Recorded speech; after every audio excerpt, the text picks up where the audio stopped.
है, ये human rights के खिलाफ है। बत्रा हॉस्पिटल का चीफ डॉक्टर का मर जाना ऑक्सीजन की वजह से, और दिल्ली के सारे हॉस्पिटल्स में बैनर लगा दिए गए, नो ऑक्सीजन नो एडमिशन। ये बहुत बड़ा मजाक हुआ हमारे साथ। किस दिल्ली में जिसमें स्लोगन्स लिखे जाते हैं, बिजली फ्री, पानी फ्री, फला फ्री, वो फ्री, सांस फ्री नहीं। जैसे कोरियर वाला चलता है ना जी, जैसे कोरियर की बुकिंग होती है, एक बिल्डिंग से उठाया, दूसरे से उठाया, तीसरे से डंप कर दिया। हमारे पास सुबह 20-22 कॉल जैसे आ जाती थी तो मैं रूट बनाता था, पहली सीमापुरी से, फिर दिलशाद गार्डन से, फिर विवेक विहार से, फिर फला जगह से। हम उनको स्लिप देते रहते थे, बॉडी गाड़ी में रख लेते थे, उसको बैग पे लिख देते थे, नाम, फ़ोन नंबर, बंदे का नाम सब, और कहते थे आप शमशान पहुंचिए क्योंकि अभी हम घूम के आएंगे, 2-2.5-3 घंटे लगेंगे।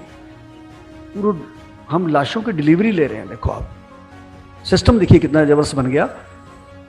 कोई सरकारी तंत्र नहीं था वहां पे, कोई सरकारी तंत्र नहीं था।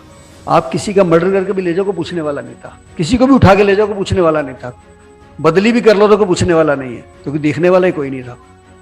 और उन सब बॉडीज को ले जाके फिर हम उतारते थे। वहां घर से किसी का एक बंदा आता था, किसी के 2 आते थे, नहीं भी आते थे। 8-10 दिन पहले मैं मुंबई में था, रोटरी क्लब वालों ने बुलाया था मुझे कल्याण में, और उसी दिन बाई चांस मैंने मोबाइल पे देखी ऐड कि 37,500 रुपये में संस्कार करा लो। आपने भी देखी होगी। मैंने वहां भी लोगों को पूछा, हाथ खड़े कराया करे, सबने देखी है। मैंने कहा यार ये तो कोविड में तो चलो ब्लैकमेल हो रही थी, कि अब ब्लैकमेल कैसे शुरू हो गई। मतलब कोविड के समय से एक बंदे ने, किसी ने देखा कि यार ये तो बड़ा बढ़िया धंधा है। ये तो आप 37,500 रुपये का बात कर रहे हैं, 50,000 में तो गरीब आदमी अपनी लड़की के हाथ पीले करता है जी। हमारे मुल्क के अंदर वो भी नहीं होते उनके पास जी, वो भी इकट्ठा करता है। मेरे पास रोज आते हैं लोग, एक घी का टीन दे दो जी, बच्ची की शादी है जी, 2 साड़ियां दे दो जी। उस मुल्क के अंदर 37,500 रुपए की एड निकालना, मुझे लगता है किसी को चिढ़ा रहे हैं हम। मुझे लगता है कि किसी को हम चिढ़ा रहे हैं कि हम रईस, मैं ही बथेरा दे दूंगा, क्योंकि आज ईश्वर ने मुझे ह्यूमन राइट्स के विषय में भेजा है और मैं इसकी आवाज उठाने वाला हूं और उनके खिलाफ एफआईआर भी कराने वाला हूं। तो अब थोड़े दिन रुक जाइए, मैं उसके ऊपर रिसर्च कर रहा हूं। मैंने बात भी कर ली है, मैंने क्राइम ब्रांच ऑफ थाने, वो थाने में है दुकान, ये बता दूं मैं। ये जो चल रहा था एक नेट, ये दिल्ली की एग्जीबिशन में लगाया स्टॉल, ऐसा कोई स्टॉल नहीं लगा था यहाँ, हमने जांच कर ली थी। वो सब ऐसे ही चल रहा था, आजकल कुछ भी डाल दो। लेकिन जब करते करते करते करते हम पहुंचे तो थाने, मुंबई यानी थाने से चल रहा है काम वो, और उसका कहना है कि मैं 5,000 लोगों की बुकिंग ले चुका हूँ, 5,000 लोगों की बुकिंग ले चुका हूं मैं, और मेरा 50,000 करोड़ का प्रोजेक्ट है। उसने बोला मेरे को। तो ये भी मैं प्रधानमंत्री जी से बात करना चाहता हूं कि कुछ ऐसे लोग ऐसे नवी नवी ऐप बना के, नवे नवे सिस्टम ला के, ठीक है वो किसी का भला कर सकते हैं, करें, लेकिन ब्लैकमेल नहीं चलेगी, बिल्कुल भी नहीं चलेगी। हम उसका अब चिंता मत करिए, वो चल के आएंगे, हम क्यों जाएंगे। नहीं, आपके सामने बैठा हूं तो आप दो ओपन टॉक हो जाएगा ना।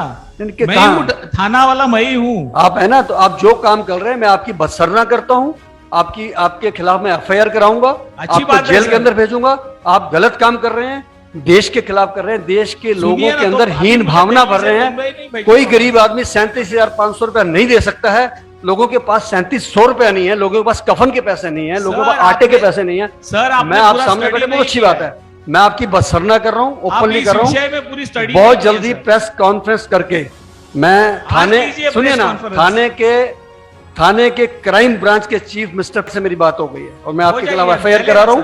मैं ओपनली मंच से कह रहा हूं, दिल्ली के पीएचडी चैम्बर में कह रहा हूं, मुझे कोई डर नहीं है। नहीं, मैं आपके खिलाफ कंप्लेंट नहीं सर, मैं आपके खिलाफ कंप्लेंट कर रहा हूं। आपने सरेआम प्रचार करके लोगों के अंदर हीन भावना भरी है। जिस मुल्क के अंदर 37,500 में गरीब बच्ची के हाथ पीले हो जाते हों, उसको जलाने के लिए, एक लाश के लिए आप 37,500 रुपये मांग रहे हैं। आप नाजायज काम कर रहे हैं।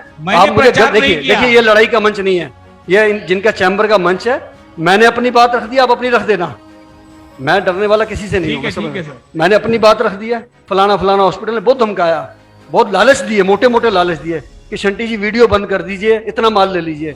मैंने कहा मैं दलाल नहीं हूं, मैं सेवक हूं, दलाल नहीं हूं। और इस कोविड में जिसने गलत काम किए बख्शूंगा नहीं किसी को भी। और 3 हॉस्पिटल्स 2 नोएडा के, 2 गुड़गांव के, एक फरीदाबाद का, 5 के ऊपर रेड हो चुकी है।